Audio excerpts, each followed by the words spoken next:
안녕하세요. 해피아이 백과 진행을 맡은 박지영입니다. 오늘은요, 각막과 또 백내장 수술 권위자이신 비만과 병원 차흥원 선생님 모시고 이야기 나눠보도록 하겠습니다. 어서 오세요. 안녕하십니까.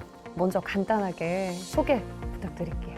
네, 안녕하세요. 기방과 병원 각막센터 전문의 차흥원입니다. 우리 눈의 전완부, 눈의 앞쪽이죠. 관련된 각막, 백내장 또는 굴절 수술, 오타메반 치료 등을 전문적으로 하고 있습니다. 진료실에서만 뵙다가 이렇게 유튜브로 인사드리게 되어서 반갑습니다. 네, 저도 너무너무 반갑습니다. 네, 반갑습니다. 네. 네. 제가 선생님 뵙기 전에 네. 너무 유명한 분이셔서 살짝 조사를 좀 했습니다.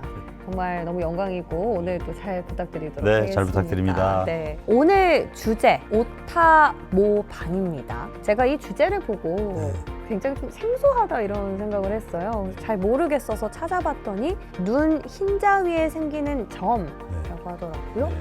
우리 피부에도 점이 생기듯이 우리 눈에도 점이 생기거든요. 근데 그 중에서 이제 오타모반은 결막 안쪽 공막에 생기는 색소 침착을 말합니다. 그럼 이 오타모반 정확히 봤을 때 어떤 질환인지 좀 구체적으로 이 네. 모형 보면서 네. 좀 설명 부탁드릴게요. 이 앞쪽에 우리가 흔히 이제 검은 자위라고 얘기하는 부위가 있고 그 뒤에 이제 흰 자위라는 부위가 눈 전체를 다 싸고 있어요. 흰 자위 중에서 실제로 중요한 역할을 하는 것은 이 흰색 섬유층인 공막이고 그 위에 또 이제 결막이라서 얇은 좀 투명한 조직이 두 개 덮여져 있는데 이 공막에 색소가 침착돼 있는 것이 오타모반입니다. 근데 이름이 왜 오타모반이냐 하면은 모반은 점이라는 얘기고 오타는 이제 일본 안과 의사인데 이 오타 마사오라는 사람이 처음으로 이제 이걸 보고해서 오타모반이라는 이름이 붙었습니다. 주로 동양인들한테 많이 발견되고 그 중에서 여성한테 발병 비율이 매우 높은 것으로 알려져 있습니다.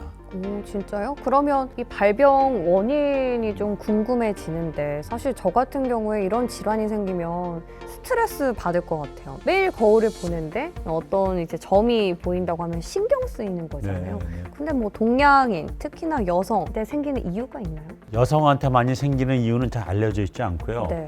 동양인들은 이 색소 세포가 서양인들보다 더 많거든요. 생기는 원인이 정확히 뭐냐면 태생기 때 색소 세포가 위치하는 위치가 있어요. 근데 그것이 잘못 위치를 잡아갖고 이 피부라든가 또 눈의 공막이라든가 색소가 잘못 위치해서 생겨나는 병이거든요. 그래서 대개는 태생기 때 태어날 때부터 이게 발견이 되고 아니면 출생 후 몇 개월 이내에 생기거나 또는 아주 드물게는 사춘기 이후에 생기는 걸로 돼 있는데 선천적으로 생기는 질환입니다.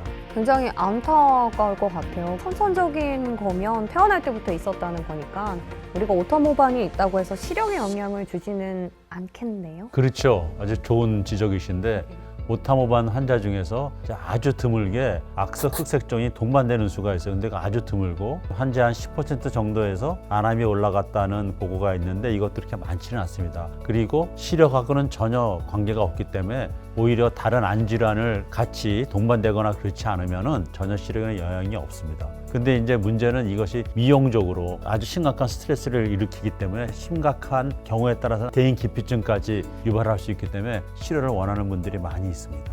그러니까 안 질환이랑 관련이 있다기보다는 그냥 미용적으로 봤을 때 스트레스. 그렇죠. 그게 사실은 정신적인 문제하고도 이제 연관이 되는 거죠. 그럴 것 같아요. 저도 그 마음을 좀 이해가 가는 부분이 없지 않아 있는데 근데 제가 또 열심히 공부를 해야 하지 않겠습니까? 공부 너무 많이 하십니다. 자리 바꿀까요?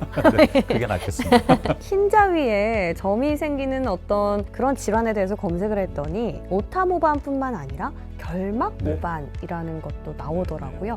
이 두 질환에 어떤 차이가 있을까요? 아까 말씀드린 것 같이 흰자질 부위니 결막하고 공막으로 되어 있는데 공막에 주로 생기는 색소 침착이 아까 오타모반이었고 그 앞에 있는 결막이 있는 것이 결막에 생기는 결막모반인데 눈에 흰자질에 점이 있어요 라고 찾아오시는 분들 중에서 결막모반인 줄 알고 오시는 경우가 사실은 더 많죠. 우리가 봤을 때는 제일 바깥에 있는 결막이니까 거기에 생기면 색깔이 더 진합니다. 좀 더 까맣고 그다음에 경우에 따라서 이렇게 좀 튀어나와 있는 경우도 있고 결막 모반에 비해서 오타모반은 좀 밑에 있으니까 푸르스맣게 좀 보이고 평평하면서 되게 넓은 범위에 퍼져 있죠. 그런 것이 차이가 있습니다. 그러니까 드러나 있어서 조금 더 뚜렷하고 네네. 안쪽에 숨겨져 있어서 약간은 네네. 좀 희미하다. 그렇죠. 이런 네. 차이. 근데 근데 생각해보니까 위치가 이렇게 다르면 치료법도 달라지겠네요?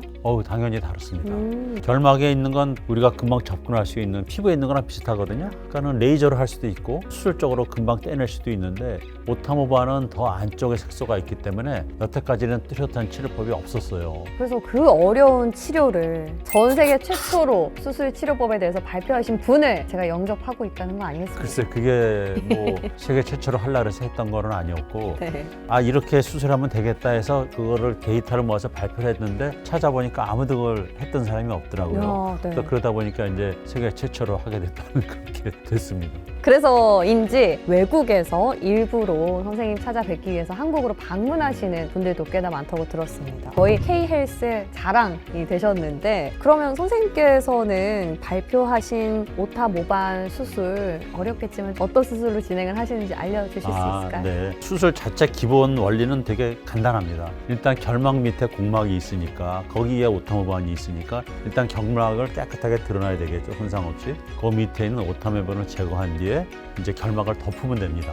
제거할 때 레이저를 쓸 수도 있고 시저라든가 뭐 메스를 통해서 쓸 수 있는데 이제 레이저는 멜라닌 색소가 포화되어 있는 색소만 없애기 때문에 아주 유용한 방법이지만 반복 수술해야 되기 때문에 시간이 많이 걸리죠. 그래서 요새는 큰 거는 이제 메스라든가 가위로 해서 제거를 하고 나머지는 섬세한 부분은 레이저를 해서 제거한 뒤에 다시 결막을 붙이는 그런 방법을 이제 쓰고 있습니다. 그러니까 크게 레이저로 수술하든지 아니면 직접 메스로 긁어내시던지 이런 방법들이 있을 것 같습니다. 말씀 들으니까 어쨌든 처음에 있는 결막 부분을 벗겨내고 그 작은 모반을 긁어내야 되기 때문에 그런 집도의 어떤 경험, 숙련도가 굉장히 중요할 것 같거든요. 그래서 외국에서도 많이 찾아온다고 환자분들이 들었는데 선생님 만나뵙기 참 어려울 것 같아요. 수술 뭐 언제든지 가능한 겁니까? 네, 사실 뭐 이런저런 수술이 언제든지 가능한데 네. 대개는 그 아이들 태생기 때부터 있으니까 눈 크기가 6살 정도, 만 6세 정도 돼야 어른 눈에 다다르거든요. 그 이후부터 이제 우리가 수술을 하는데 근데 그때에도 벌써 나이가 어리기 때문에 꼭 전신 마취를 해야 되기 때문에 부분 마취가 할 수 있는 성인이 된 뒤에 우리가 수술하는 걸 추천합니다. 조금 더 안전하겠네요. 고등학교 때 이후에 하라고 그러죠. 그러면 이 오타 모반 수술을 받은 환자분들이 수술하고 나서 좀 이것만은 지켜야 한다. 그런 주의사항이 있을까요, 선생님? 이게 뭐 다른 눈 수술했을 때랑 거의 비슷한데요. 우선 눈 수술 부위를 깨끗이 하는 게 중요합니다. 그래서 수술 후에 물이 안 들어오게 한 뭐 3, 4주는 주의해야 되고 처방에 따라서 항생제하고 소염제를 쓰는데 그걸 시간 맞춰 잘 드셔야 되고 그다음에 이게 다른 색소 질환과는 달리 이제 재발 확률도 높아서 피부 경우에는 가시 차단제를 바르는데 눈은 그걸 바를 수가 없으니까 이제 선글라스 같은 거 좀 끼시고 비타민 C라든가 과일, 야채 이런 거 섭취하는 거 환자들한테 권유하고 있습니다. 오타 모반 수술 받으신 분들 우리 선생님께서 꿀팁 알려주셨으니까 꼭 참고해 보시면 좋겠습니다. 지금까지 오타 모반에 대해서 저희가 알아보고 또 치료법에 대해서 배워보는 시간을 갖고 있는데요. 선생님 끝으로 네. 우리 환자분들께 마지막으로 좀 당부하고 싶거나 전하고 싶은 말씀이 있다. 네네. 이 오타모반이 사실 시력에는 질적인 영향이 없습니다. 미용적인 이유로 인해서 정신적인 스트레스로 고민하시는 분이 많이 있는데 혹시 이제 흰자 부위에 이런 푸르스름한 반점이 보인다면 이제 오타모반인지 아닌지 일단 의심을 해보시고 경험이 풍부한 안과 의사 상담해 보시기를 권장드립니다. 자, 이번 영상은요, 세계 최초로 오타모반 치료 수술, 그 치료법을 확립하신 우리 차흥권 선생님 모시고 오타모반과 그 치료법에 대해서 이야기 나눠봤습니다. 오타모반, 저도 그렇지만 잘 알지 못하셨던 분들도 많이 계실 것 같거든요. 그분들께 아주 귀한 시간, 많은 도움이 되셨길 바라겠습니다. 자, 오늘 저희는 여기서 인사드릴게요. 여러분의 눈 건강 해피아이 기방과 병원이 함께합니다. 함께합니다.